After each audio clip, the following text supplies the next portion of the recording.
They are ready for some nummies.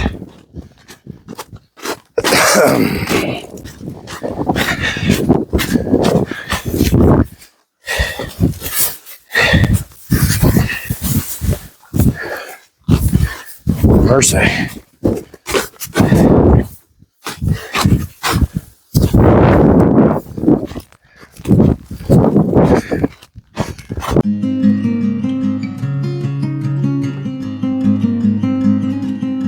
Hey Lou, what did the ocean say to the beaches?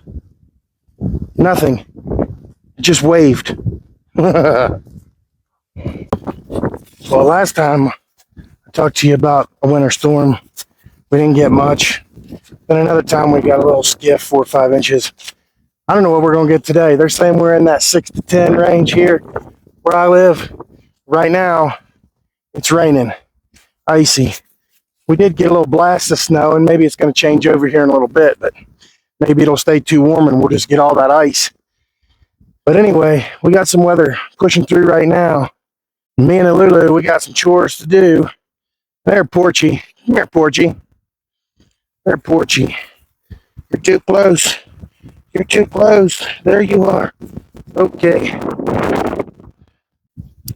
Now, for the last week, we've been feeding hay.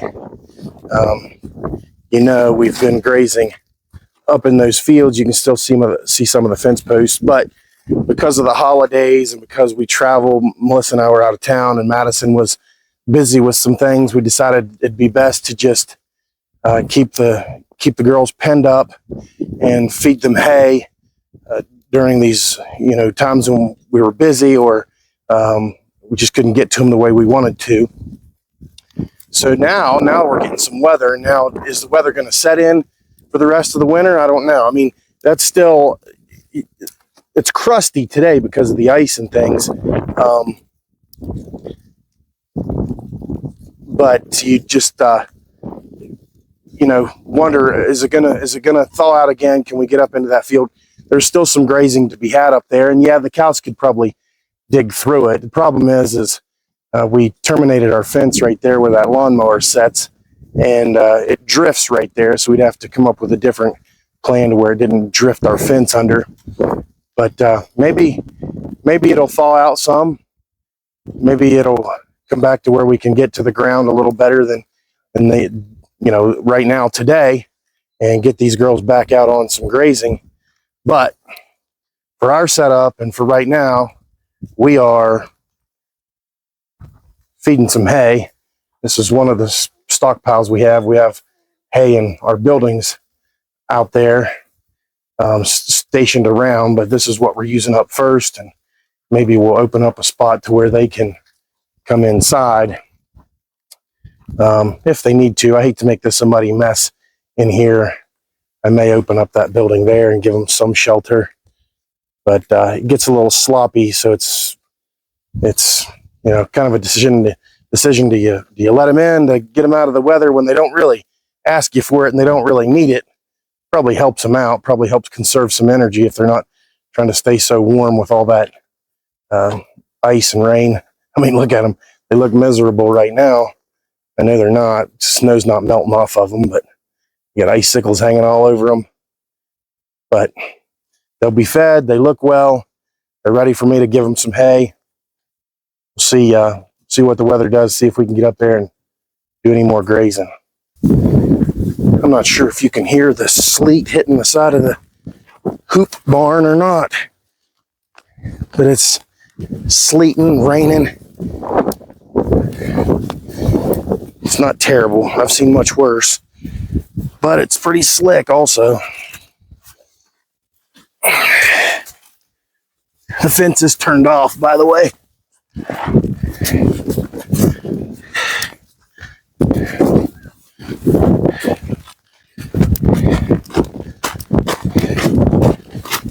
They are ready for some nummies.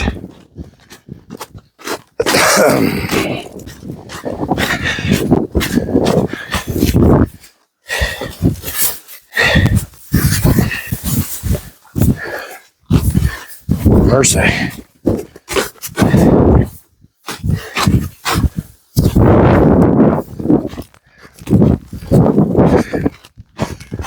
It's like the fence is hanging a little low.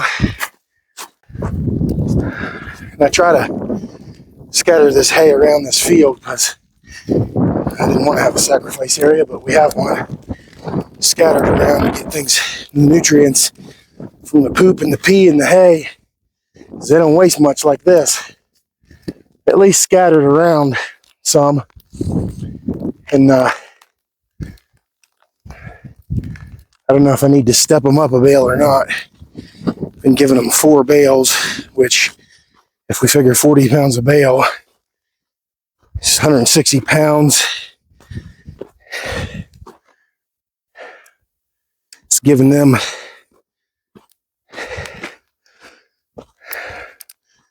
I'm tired. My brain's 160 pounds divided by 8 to be 20, about 20 couple pounds. 7 of them, and 2 of them aren't really full grown. So they're getting about 20 couple pounds. So maybe they need a little more. We'll give them 4, see how they do with that. Maybe I need to step it up. And I've been wondering,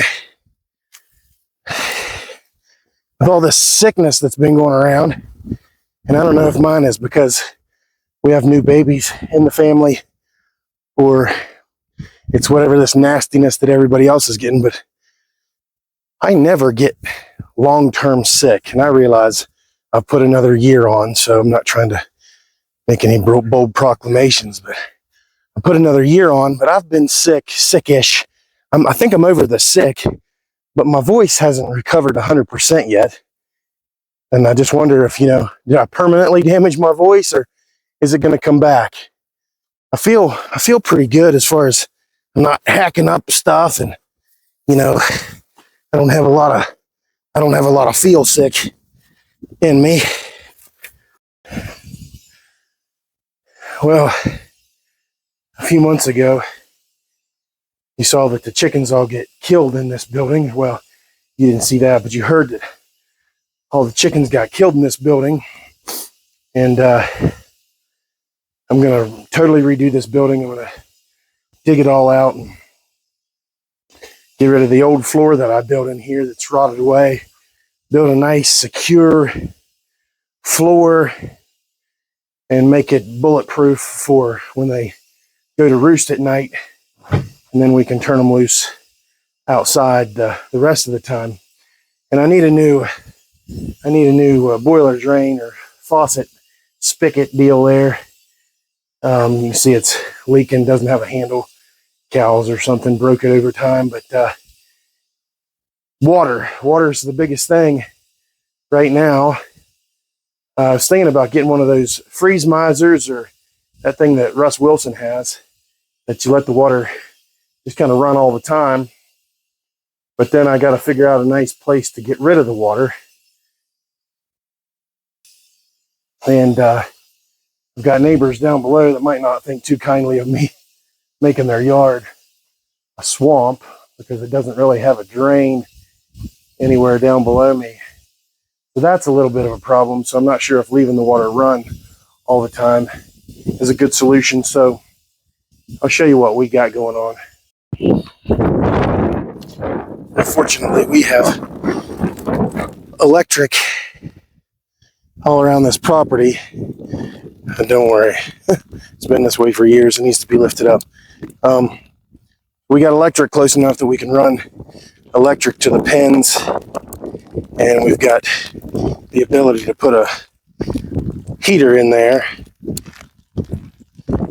So not 100% the best deal, but it's what we've got. We've got the opportunity to put heaters out, and we've got water all around this property.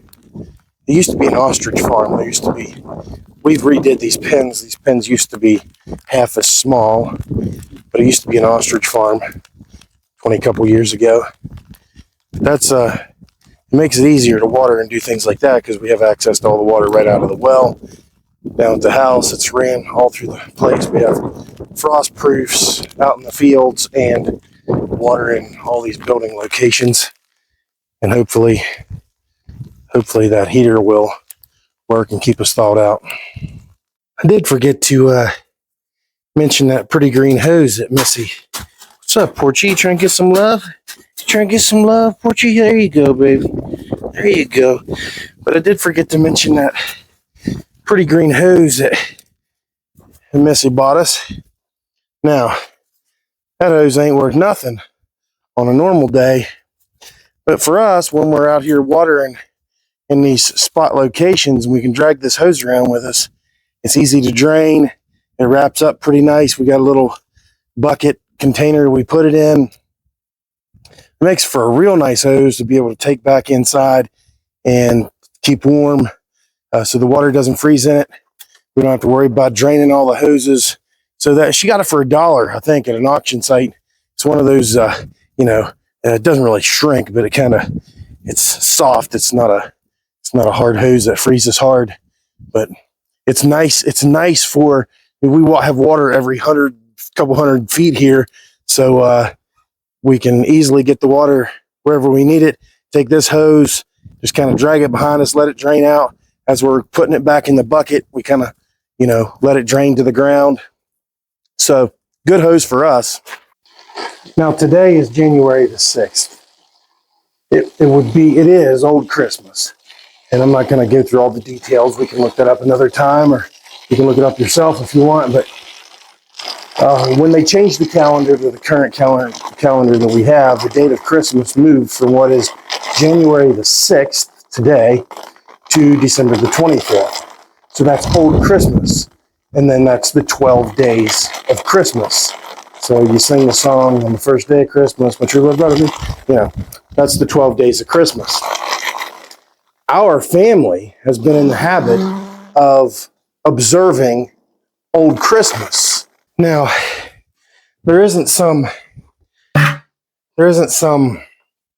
grand religious reason why we observe Old Christmas. It's simply because as our kids got older, they moved out, they got married, we realized how difficult it was going to be to try to get everybody together for a traditional Christmas when they had all these other family obligations, all these extended families to go visit and things. So instead of becoming a bigger problem to them and trying to pressure them and force them to come to our house at Christmas time, we decided we'd start this tradition of Old Christmas, and we make handmade gifts.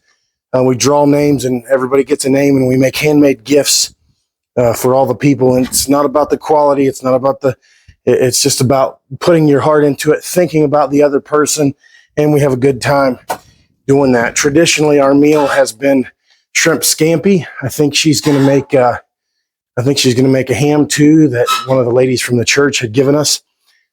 So we're going to have some ham. We'll have shrimp scampi. Celebrate Old Christmas. No big grand tradition, religious tradition about it. It's just so our family can get together. And we always recommend, if you feel pressured by the holidays, then you have to do something. You have to do something to change it.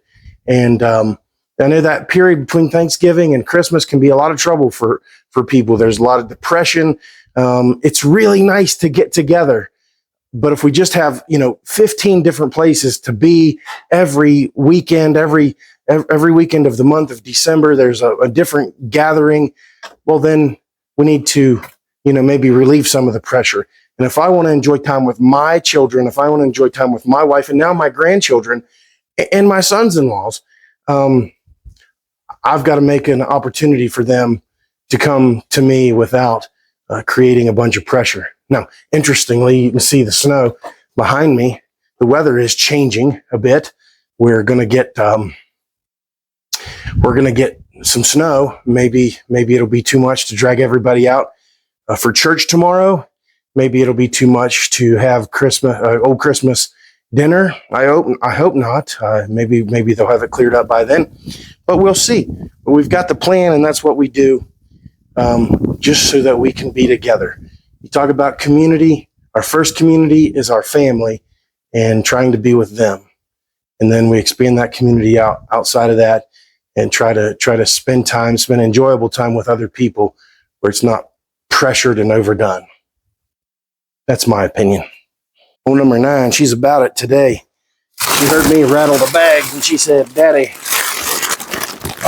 you got some food for me. I do got some food for you, young lady. I call her old number 9, but she's not old. She's brand new. Let's see how mighty aggressive Mr. Bull is. Today, he's not aggressive. He's just young. He's just young. Look at him. He's just a young fella. Back up, buddy.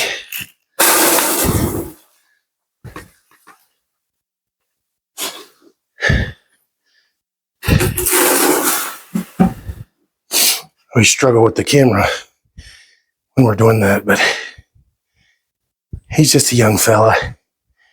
We're gonna have to do something about your water trough tomorrow. See them dogs?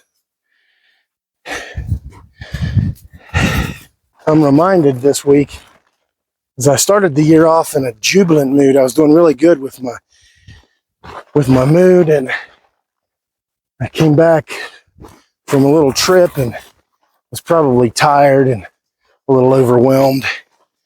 I got back into the groove of things, and you know, that old dog creeps up on you. But then I thought, you know what? You got to be in charge of things. You got to be in charge of your life. We're going to have Old Christmas, hopefully. She's picking up a little bit. I don't know if we're in the meat of it yet or not. Although the winds are coming out of the east. So I think that's where the bulk of the storm was coming for us from. It was going to be on the eastern side. So we're not getting any westerly. We're not getting winds out of the west. Winds are coming out of the east right now, but we're going to gather up for Old Christmas. We're going to have a good time. I've got to spend a couple days with my daughters working on some of their old Christmas presents. Got to go work on mine, because that's the other fun part about it, procrastination.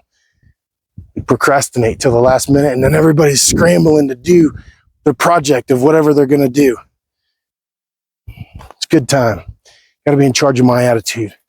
Got to be in charge of my being. I got to start Monday morning. I got to get up and plan what it's going to be. You know, get out and do my chores, work in the shop a little bit. Babies, what babies are there to take care of? What responsibilities do I have? So that I don't get stuck in those doldrums. And it's easy to get stuck in doldrums in the winter, and especially in the snow. And you just can't get outside and get that vitamin D from the sun. There ain't no sun. We have a sun today. I don't know where it's at. But anyway, we got to go feed Miss Cover Girl down here, give her a little feed. And we're going to go work on some old Christmas presents. Just try to save some time to get inside to get warmed up under a blanket or something. I hope you all are doing well today. I hope everybody gets a chance to reflect on ways to create new traditions for yourself. Create the time for your family. Our first ministry is to take care of our family. My wife, my kids, their husbands, my grandkids. That's my first ministry. And luckily God has expanded that ministry to include my community. And I want to be part of that. I want to be part of that. I want to get out, and I want to be on purpose about celebrating people in their lives, not because of their status, not because of how much they own or have, but because of who they are, because they took the time out to be my friend. They took the time out to listen to me, because God created them. God created them. He created me. He created them. God bless y'all. I love you. Enjoy this snow. Try to stay warm.